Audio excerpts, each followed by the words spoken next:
In today's video, I'm going to be breaking down some offensive basketball plays that you can run with a middle school team quite easily, or at least at most levels. So let's get down, let's check this out. Some plays will have screens, other plays will not have screens, because I understand that some areas in the world, like parts of Europe, do not allow screens in their plays. So there's a lot of off-ball movement.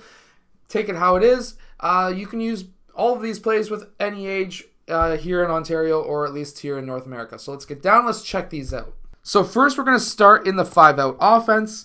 It's a very simple offense that you can start with, and of course you can go check out my complete guide to the 5-out offense down in the description below, but I also have a book where I've got lots of different 5-out basketball plays as well that are down there. Now in this first play, we're going to start with our big guys on the wings, our guard/forwards down in the corners, and obviously our point guard right up top. The point guard is going to either pass to the left or right side. It doesn't necessarily matter. You can run this on both sides. But when player 1 passes to player 4, instead of player 1 cutting in a regular pass and cut 5-out offense, we're going to have player 5 cut to the post. This is not going to be a cut behind the defense. We want to see him cut in front of the defense. So for example, if his man was defending him and they were playing, let's say, man-to-man, because for example, when it comes to youth basketball, middle school basketball, a lot of different leagues will say you can't run zone. However, outside of these school leagues here in Ontario, we can run zones at the rep and AAU level from the age of like grade 4 and up. So that is exactly what this is what we're going to be showing, different options anyways for both man and zone. These would be the help defense guys. He's going to be one step away. This guy's going to be man on. If player 5 cuts behind the defense, what's going to happen is he's not going to be open for the pass, and then he has to try and fight his way in front of this man, which could get him a foul call. What we want to see is for player 5 blue to cut in front of player 5. This allows him to be in position to receive that ball. And also, I'm not going to lie, a lot of the times, this player 5 defender, he's going to be ball watching. He's going to be watching the ball. So if player 5 cuts quickly enough, he can literally just do a quick rim run. This can be a quick pass into player 5 for a layup, and there's nothing the other team can do, especially if they are inexperienced. However, if player 5, if his defender goes and follows him down, we really want an entry pass into player 5. The reason why is because now we can have either player 3 cut to the high post and player 1 cut to the basket on this side, which can screw up these two defenders, or if you're allowed screens in your league, player 3 can go and set a back screen on player 1.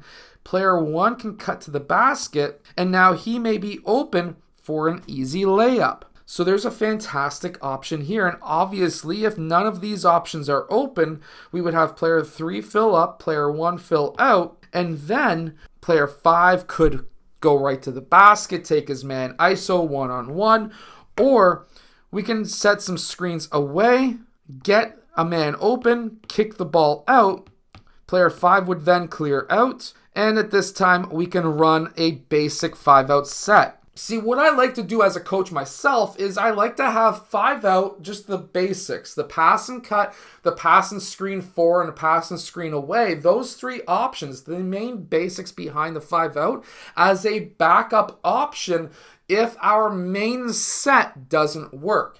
And everything has to be able to, any set play that I run has to be able to be switched back into a 5-out so that you can do a quick pass and cut. And for those who don't know what a pass and cut is, player 3 would pass to player 2, player 3 cuts, and then everyone fills those spots. Everyone fills up, player 3 fills out, and then that way, at least player 2 has 2 options. He can pass to player 4 or he can pass to the cutter. It's just a simple way of running the play. And if it's pass and screen 4, player 2 can pass to player 4, set a screen on player 4's man, which would be probably up here at this point. And then player 4 can use that screen, player 2 rolls, and that gives different options as well. Now, these are just basics that you can run with a middle school team. That first play is a fantastic basic offensive set outside or inside of the 5-out that switches into a triangle. I'm not going to lie, that's a triangle basketball play that you can run inside of the 5-out. Now, the triangle offense is known as being a ridiculously hard offense to run, but it's just simple cuts. And then switching back to a 5-out can allow you to have so many different options. Another fantastic play is one that I ran last year, or at least in the summer, with my grade 8 AAU team. Now keep in mind, my point guard is somebody who could pretty much play any position. He was 5'8". He grew to 5'11" over the summer. And this is grade 8, so they're like 13 years old. And he's actually playing a year up. This was 13, 14-year-olds, and he should be playing in the 12 to 13-year-old bracket. But he was playing U14. He was actually a U13 player. But he was tall. He's got good handles, and he can pass the ball really well and shoot. So that's obviously David, the kid I post in a lot of my videos. But in this play, what we can do, and what I loved to do, was have my point guard pass to player 4 because he can double as a postman. And he was usually quite a bit taller than the point guards that were guarding him. And he would cut to the low block. We would want to have a quick, after pass to the wing, a quick swing to, of course, the corner. We wanted that ball in the corner as fast as possible, which is the complete opposite of what I wanted to have with my under 11 team. And when we quickly passed to the corner, I needed to have a quick pass to the low post. Now, this is a fantastic play if you've got a point guard who's a bit taller than pretty much anybody else, or a point guard who can play multiple positions.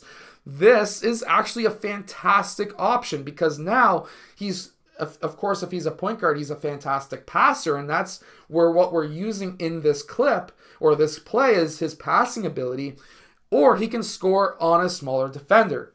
So as soon as he gets that ball in that low post, we want to see player 5 cut from that weak side wing. When that happens, we want player 1 to look for that pass, and this can be a layup or a floater. This is open 3, 4, 5 times in a row every single game unless the coach was scouting us, in which case then it was only open maybe once or twice until the players caught on and their coach was screaming and yelling at them. Player 3 would then fill up, player 5 would fill out, and then the next option, we would have player 4 cut behind his man, not in front in this case. We wanted him to go behind because this would be a bounce pass. This could be an option. This could be a floater, this could be a layup on the side. There's a few different options there. Now, if he was not open on that cut, we would then have player 3 sprint as fast as possible to this wing. When that happens, player 1 is going to be kicking that ball out to player 3. This could be a 3. It happened a few times on occasion where our man was fast enough and this guy wasn't paying attention, where we had a wide open 3, and we had it a few times with Ilya and David, both of them, where it was quite a bit farther from the three-point line. We use FIBA 3 in Canada, and that's a bit farther than the high school 3, and they were shooting well beyond the NBA 3. So this was a very useful option for us because we had a full team of three-point shooters. Even my 11th, 12th man had games where they were 4 for 5 from the three-point line. So I had a full stack team of shooters. If he gets that ball, we're then going to have player 5 sprint to the point, player 4 sprint to this wing, and then player 1 is going to sprint out towards this corner. Of course, we're going to try and look to swing this ball around as much as possible. If we get that swing to player 5, and if we can get that swing to player 4, now we have the low post player on that swing who is going to be in that low post. We now have that pass to the low post, and again, we're going to have player 3 cut to the basket. If he's open, you're going to hit him with a pass. If not, we're moving these guys up, and then we'll have the strong side cut. and he may be open. We can keep on running this play through. It's actually a fantastic motion that you can run. So these are some fantastic basketball plays that you can run at the middle school level and have multiple options inside of each play. You can run a basic 5-out as a backup. You can run quick off or weak side cuts to be able to create easy offense for your team. And you can run that last play where you can get a post touch and then be able to make offense out of that low post, kind of similar to how the Denver Nuggets used Jokic. So if you've got a Jokic style player, that could be a fantastic option. I hope that this video has helped you. Make sure to go check out my complete guide to the 5-out basketball offense down in the description below. And also check out my Unbeatable Basketball Zone Defense book down there as well. And I'll see you guys again in my next video.